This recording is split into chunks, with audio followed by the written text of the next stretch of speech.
Vivekananda Academy of Human Excellence में मैं उर्मिला सालुंके आप सभी का स्वागत करती हूँ।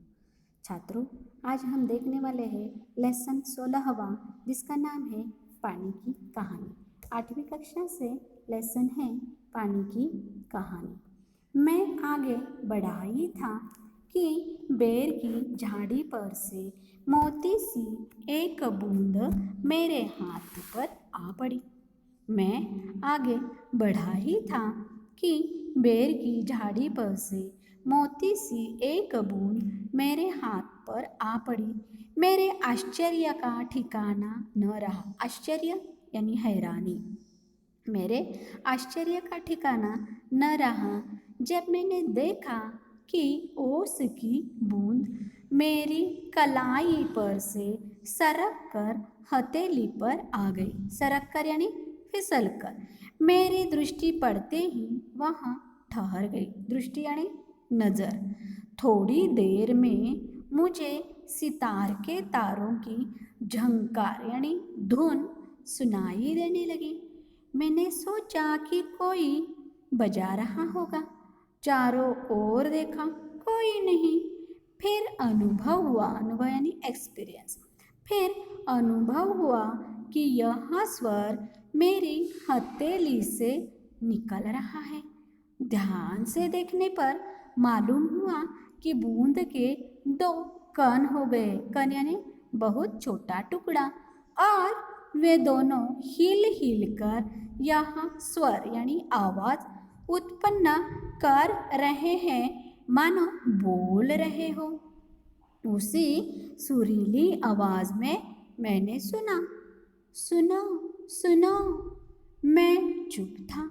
फिर आवाज आई, सुनो सुनो। और मुझसे न रहा गया। मेरे मुख से निकल गया, कहो कहो। ओस की बूंद मानो प्रसन्नता, प्रसन्नता यानी खुशी, प्रसन्नता से हिली और बोली, मैं ओस हूँ, मैं ओस हूँ, जानता हूँ।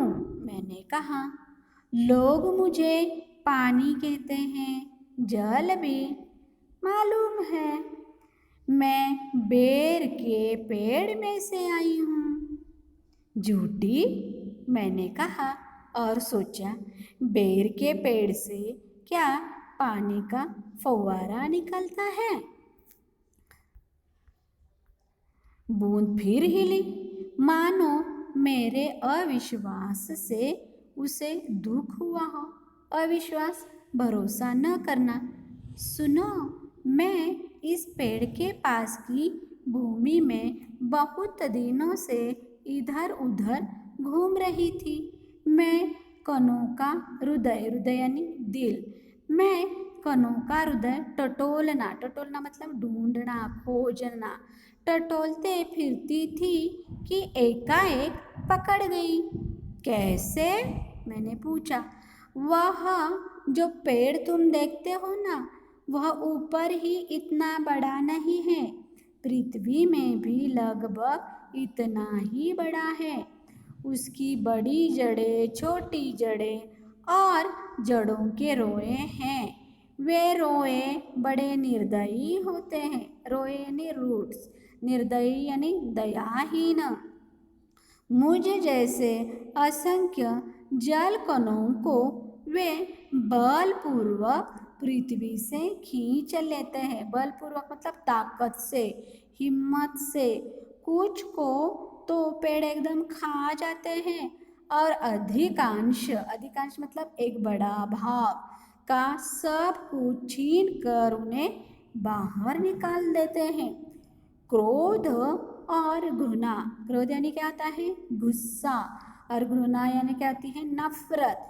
क्रोध और घृणा, घृणा से उसका शरीर कांप उठा। तुम क्या समझते हो कि वे इतने बड़े यूं ही खड़े हैं? उन्हें इतना बड़ा बनाने के लिए मेरे असंख्य बंधुओं ने अपने प्राण नाश किए हैं। मैं बड़े ध्यान से उसकी कहानी सुन रहा था। हाँ, तो मैं भूमि के खनिजों को अपने शरीर में घुलाकर आनंद से फिर रही थी कि दुर्भाग्यवश यानी बुरे भाग्य के कारण एक रोए से, रोया मतलब क्या, रूट, एक रोए से मेरा शरीर छू गया। मैं कांपी मतलब कांप गई डर के मारे। दूर भागने का प्रयत्न किया, परंतु वे पकड़कर छोड़ना नहीं जाते। मैं रोए में खींच ली गई। रोया कहाँ पे होता है? रूट के अंदर में होता है। फिर क्या हुआ? मैंने पूछा। मेरी उत्सुकता बढ़ चली गई, उत्सुकता जानने की इच्छा। मैं एक कोठरी में बंद कर दी गई। थोड़ी देर बाद ऐसा जान पड़ा कि कोई मुझे पीछे से धक्का दे रहा है और कोई मानो हाथ पकड़कर आगे को खींच रहा है। मेरा एक भाई भी वहाँ लाया गया। उसका पानी का भाई कौन है? बूंद। उसके लिए स्थान बनाने के कारण मुझे दबाया जा रहा था। आगे एक और बूंद मेरा हाथ पकड़कर ऊपर खींच रही थी। मैं उन दोनों के बीच पीस चलना मतलब क्या? दब गई। मैं लगभग 3 दिन तक यहाँ सांसत मतलब क्या? बहुत कष्ट भोगती रही। मैं पत्तों के नन्हे नन्हे छेदों से होकर जैसे तैसे जान बचाकर भागी। मैंने सोचा था कि पत्ते पर पहुँचते ही उड़ जाऊंगी, परंतु बाहर निकलने पर ज्ञात होना, मालूम होना कि रात होने वाली थी और सूर्य जो हमें उड़ने की शक्ति यानी बल शक्ति देते हैं जा चुके हैं और वायुमंडल में इतने जल कण उड़ रहे हैं कि मेरे लिए वहाँ स्थान यानी जगह नहीं है। मैं अपने भाग्य पर भरोसा कर पत्तों पर ही सिकुड़ी पड़ी रही। सिकुड़ना मतलब कम जगह पर बैठ जाना। अभी जब तुम्हें देखा तो जान में जान आई और रक्षा पाने के लिए तुम्हारे हाथ पर कूद पड़ी। रक्षा यानी सहायता, मदद। इस दुख तथा भावपूर्ण कहानी का मुझ पर बड़ा प्रभाव पड़ा। मैंने कहा, जब तक तुम मेरे पास हो कोई पत्ता तुम्हें न छू सकेगा। घबराओ नहीं। भैया, तुम्हें इसके लिए धन्यवाद है। मैं जब तक सूर्य न निकले तभी तक रक्षा चाहती हूँ, तुम्हारी मदद चाहती हूँ। उनका दर्शन करते ही मुझ में उड़ने की शक्ति आ जाएगी।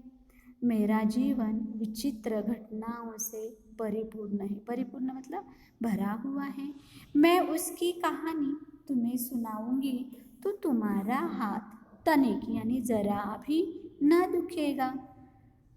अच्छा सुनाओ। बहुत दिन हुए मेरे पुरखे यानी कौन होता है? पूर्वज। मेरे पुरखे हाइड्रोजन यानी हाइड्रोजन और ओक्सीजन मतलब ऑक्सीजन नामक 2 गैस से सूर्यमंडल में लपटों के रूप में विद्यमान थी। विद्यमान मतलब उनका होना, स्थित। सूर्यमंडल अपने निश्चित मार्ग पर चक्कर काट रहा था। वे दिन थे हमारे ब्रह्मांड में उथल पुथल होना मतलब ऊपर नीचे होना या हलचल होना, उथल पुथल हो रही थी। अनेक ग्रह और उपग्रह बन रहे थे। ठहरो, क्या तुम्हारे पुरखे अब सूर्यमंडल में नहीं है? उनके वंशज यानी कौन? पुरखे यानी पूर्वज। अभी उनके आगे जाने वाली पीढ़ी, उनके वंशज अपनी भयावह लपटों से अब भी उनका मुख उज्ज्वल किए हुए हैं। हाँ, तो मेरे पुरखे, पुरखे यानी पूर्वज, हाँ, तो मेरे पुरखे बड़ी प्रसन्नता से यानी खुशी से सूर्य के धरातल, धरातल में धरती, सूर्य के आजू बाजू में धरातल पर नाचते रहते थे। एक दिन की बात है कि दूर एक प्रचंड प्रकाश पिंड दिखाई पड़ा। उनकी आंखें चौंधियाने लगी, मतलब क्या हो गया, ज़्यादा प्रकाश जाने की वजह से आंखें चकाचौंध होने लगी। यह पिंड बड़ी तेजी से सूर्य की ओर बढ़ रहा था। जो जो पास, पिंड यानी ग्रह, प्रकाश यानी रोशनी, प्रचंड मतलब तेज, पिंड तेजी से सूर्य की ओर बढ़ रहा था। जो जो पास आ जाता था उसका आकार बढ़ता जाता था। यह सूर्य से लाखों गुना बड़ा था। उसकी महान आकर्षण शक्ति से हमारा सूर्य कांप उठा। ऐसा ज्ञात हुआ कि उस ग्रह राज से टकराकर हमारा सूर्य चूर्ण, चूर्ण यानी पाउडर हो जाएगा। वैसा न हुआ। वह सूर्य से सहस्त्रों मील दूर से ही घूम चला, परंतु उसकी भीषण आकर्षण, आकर्षण मतलब खिंचाव शक्ति के कारण सूर्य का एक भाग टूटकर उसके पीछे चला। सूर्य से टूटा हुआ भाग इतना भारी खिंचाव, खिंचाव यानी आकर्षण, संभाल न सका और कई टुकड़ों में टूट गया। उन्हीं में से एक टुकड़ा हमारी पृथ्वी है। यह प्रारंभ में, प्रारंभ मतलब शुरुआत में, एक बड़ा आग का गोला थी। ऐसा, परंतु उन लपटों से तुम पानी कैसे बनी, मुझे ठीक पता नहीं। हाँ, यह सही है कि हमारा ग्रह ठंडा होता चला गया और मुझे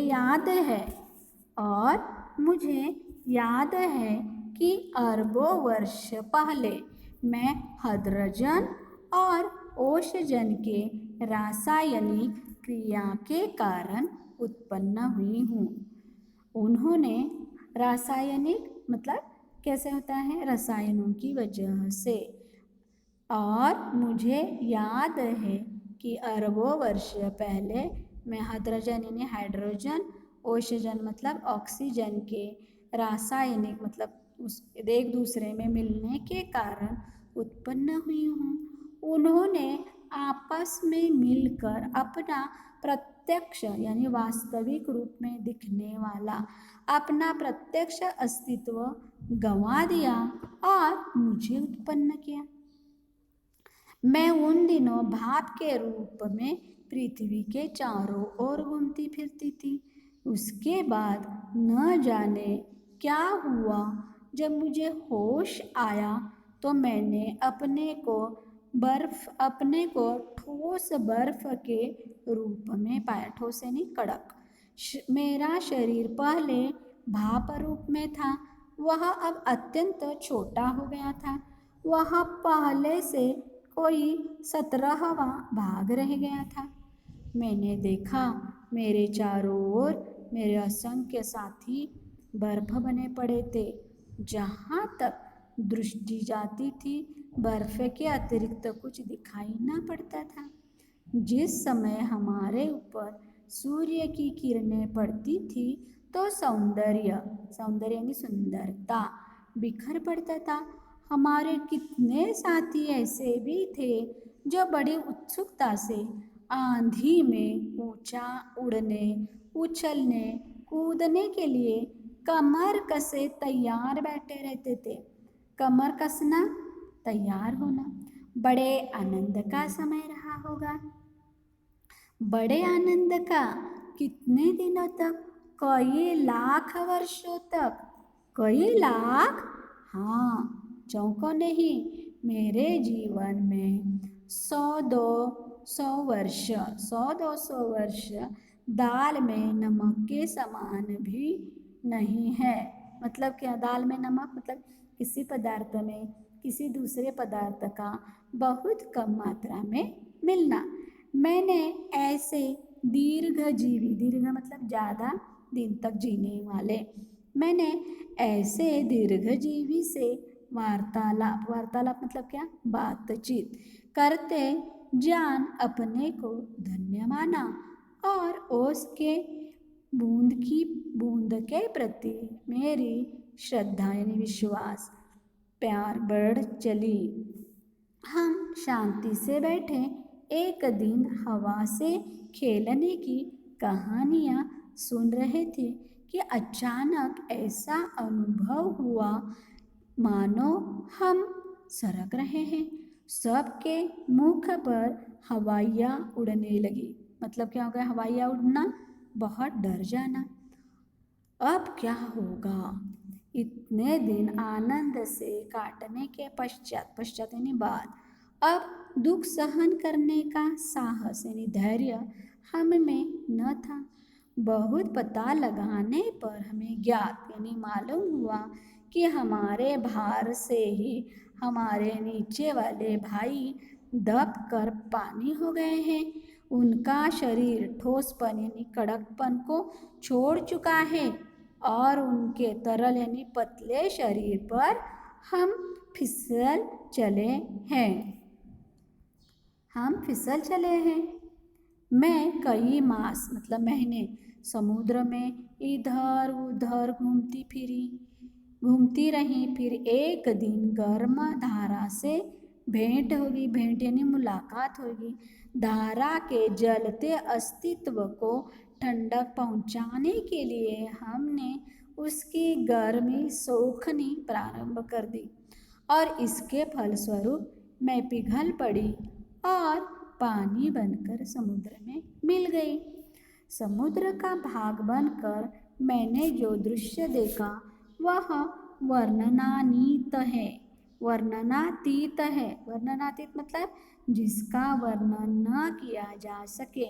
मैं अभी तक समझती थी कि समुद्र में केवल मेरे बंधु बांधवों का ही राज्य है, परंतु अब ज्ञात मतलब मालूम हुआ कि समुद्र में चहल पहल मतलब वहाँ पर भी दूसरे भी लोग इधर उधर होते हैं, वास्तव में दूसरे ही जीवों की है। उसमें नीरा यानी सिर्फ, उसमें नीरा नमक भरा है। पहले पहल समुद्र का खारापन मुझे बिल्कुल नहीं भाया, मतलब अच्छा नहीं लगा। जी मचलने लगा, कैसे तो होने लगा, पर धीरे धीरे सब सहन हो चला। एक दिन मेरे जी में आया कि मैं समुद्र के ऊपर तो बहुत घूम चुकी हूँ, भीतर चलकर भी देखना चाहिए कि क्या है। इस कार्य के लिए मैंने गहरे जाना प्रारंभ किया। प्रारंभ यानी शुरू, गहरे मतलब अंदर, डीप। मार्ग में मैंने विचित्र विचित्र जीव देखे। विचित्र विचित्र मतलब अजब। मैंने अत्यंत धीरे धीरे रेंगने वाले घोंगे जालीदार मछलियाँ, कई मन भारी कछुए और हाथों वाली मछलियाँ देखी। एक मछली ऐसी देखी जो मनुष्य से कई गुना लंबी थी। उसके 8 हाथ थे। वह इन हाथों से अपने शिकार को जकड़ लेती थी।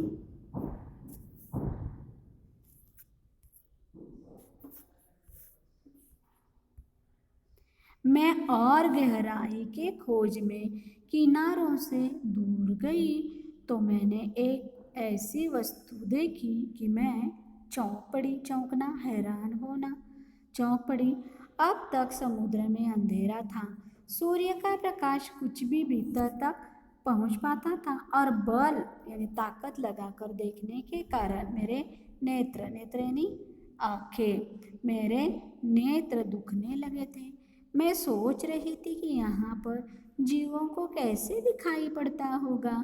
कि सामने ऐसा जीव दिखाई पड़ा मानो कोई लालटेन लिए घूम रहा हो। यह एक अत्यंत सुंदर मछली थी। इसके शरीर से एक प्रकार की चमक चमक यानी रोशनी निकलती थी जो इसे मार्ग दिखलाती थी। इसका प्रकाश देखकर कितनी छोटी छोटी अनजान, जिनको कुछ मालूम ही नहीं है, मछलियाँ इसके पास आ जाती थी और जब यह भूखी होती थी तो पेट भर उनका भोजन करती थी। मतलब क्या होता था, छोटी छोटी मछलियों को यह प्रकाश वाली जो मछली थी वह क्या करती थी, खा देती थी।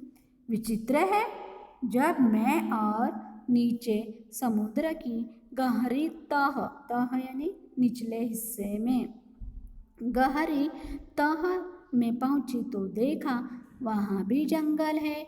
छोटे ठिंगने, ठिंगने मतलब क्या, छोटे कद के मोटे पत्ते वाले पेड़ बहुतायत मतलब बहुत अधिक मात्रा में बहुतायत से उगे हैं। वहाँ पर पहाड़ियाँ हैं, घाटियाँ हैं। इन पहाड़ियों की गुफाओं में नाना प्रकार के जीव रहते हैं जो निपट निपट मतलब एकदम से अंधे तथा महाआलसी है। यह सब देखने में मुझे कई वर्ष लगे। जी में आया कि ऊपर लौट चले, परंतु प्रयत्न करने पर जान पड़ा कि यह असंभव यानी पॉसिबल नहीं है। मेरे ऊपर पानी की कोई 3 मील मोटी तहत थी। मैं भूमि में घुसकर जान बचाने की चेष्टा करने लगी। चेष्टा यानी प्रयास, प्रयत्न। यह मेरे लिए कोई नई बात न थी। करोड़ों जल कण इसी भांति, भांति मतलब तरह, अपनी जान बचाते हैं और समुद्र का जल नीचे धंसता जाता है। धंसना मतलब नीचे जाना। मैं अपने दूसरे भाइयों के पीछे पीछे चट्टान में घुस गई।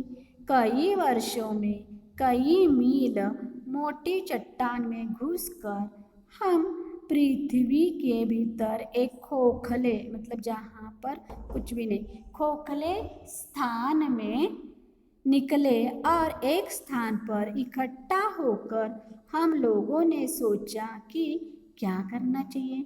कुछ की सम्मति, सम्मति मतलब इच्छा में वहीं पड़ा रहना ठीक था, परंतु हम में कुछ उत्साही युवा भी थे।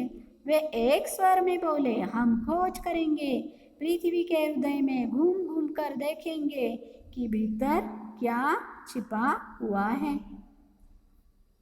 देखो ऐसा पिक्चर है, ठीक है। अब हम शोर मचाते हुए आगे बढ़े तो एक ऐसे स्थान पर, अब हम एक जगह ऐसे बढ़े कि जहाँ ठोस वस्तु का नाम भी न था। बड़ी बड़ी चट्टानें लाल पीली पड़ी थी और नाना प्रकार की धातुएं इधर उधर बहने को उतावली हो रही थी। इसी स्थान के आसपास एक दुर्घटना यानी एक्सीडेंट, दुर्घटना होते होते बची। हम लोग अपनी इस खोज से इतने प्रसन्न थे कि अंधाधुंध बिना मार्ग देखे बढ़े जाते थे। नाना प्रकार, विभिन्न प्रकार के, अंधाधुंध बिना सोचे समझे। इससे अचानक ऐसी जगह जा पहुँचे जहाँ तापक्रम बहुत ऊंचा था। तापक्रम मतलब तापमान, यह हमारे लिए असह्य मतलब जिसे सहन न किया जा सके।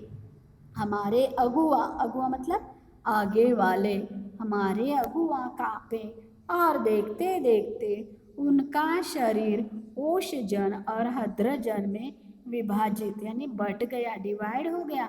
इस दुर्घटना से मेरे कान खड़े हो गए। कान खड़े हो जाना मतलब वो क्या हो गई, सचेत हो गई। मैं अपने और बुद्धिमान साथियों के साथ एक और निकल भागी। हम लोग अब ऐसे स्थान पर पहुँचे जहाँ पृथ्वी का गर्भ यानी पेट रह रहकर हिल रहा था। एक बड़े जोर का धड़ाका हुआ। हम बड़ी तेजी से बाहर फेंक दिए गए। हम ऊंचे आकाश में उड़ चले। इस दुर्घटना से हम चौंक पड़े। पीछे देखने से ज्ञात हुआ पृथ्वी फट गई है और उसमें धुआं, रेत, पिघली धातुएं तथा लपटें निकल रही है। यह दृश्य बड़ा ही शानदार था और इसे देखने की हमें बार बार इच्छा होने लगी। मैं समझ गया तुम ज्वालामुखी की बात कह रही हो। हाँ, तुम लोग उसे ज्वालामुखी कहते हो।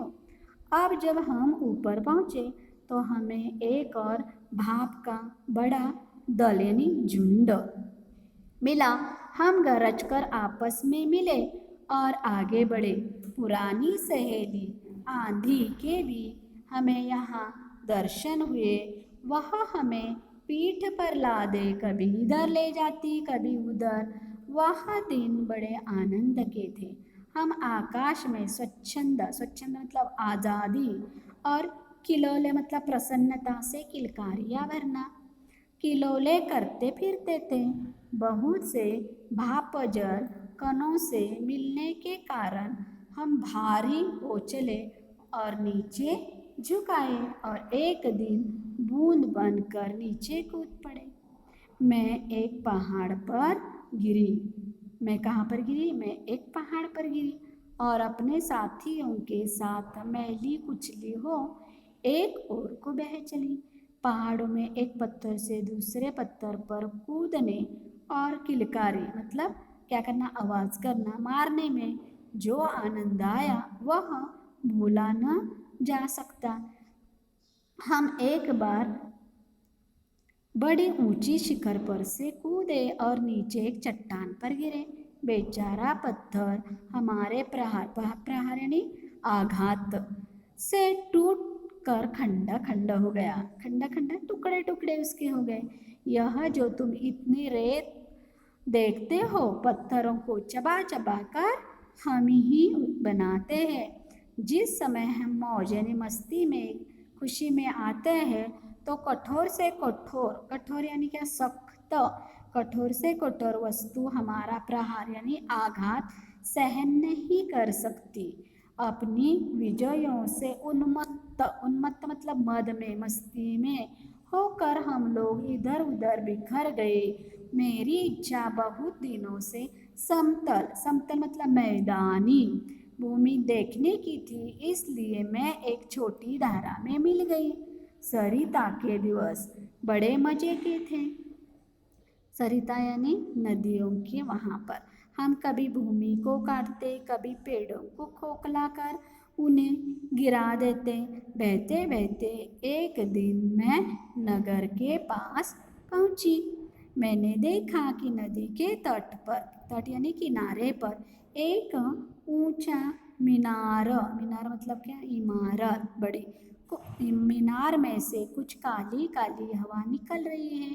मैं उत्सुक हो उसे देखने को क्या बढ़ी कि अपने हाथों दुर्भाग्य मतलब क्या, बुरा भाग्य, दुर्भाग्य को न्योता यानी इनविटेशन दिया। जो ही मैं उसके पास पहुंची अपने और साथियों के साथ एक मोटे नल में खींच ली गई। कई दिनों तक नल नल घूमती फिरी। मैं प्रत्येक क्षण मतलब हर क्षण उसमें से निकल भागने की चेष्टा में लगी रहती थी। भाग्य यानी नसीब मेरे साथ था। बस एक दिन रात के समय मैं ऐसे स्थान पर पहुंची जहां नल टूटा हुआ था। मैं तुरंत उसमें होकर निकल भागी और पृथ्वी में समा गई। समा जाना मतलब मिक्स्ड होना।